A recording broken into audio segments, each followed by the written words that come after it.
Light roll camera action.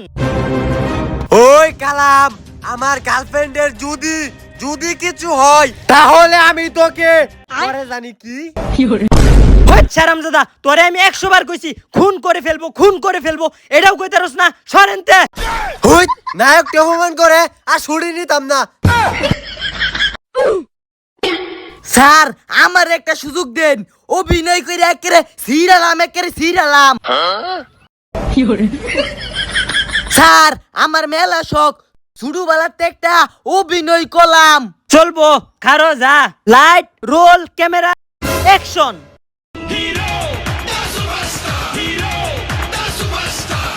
ওই কালাম, হারামজাদা, জানতে আগে বাথরুম সেরা। কি গন্ধ। আউলা আছে। ব্যাকআপ আজকে শুরুই করতাম না।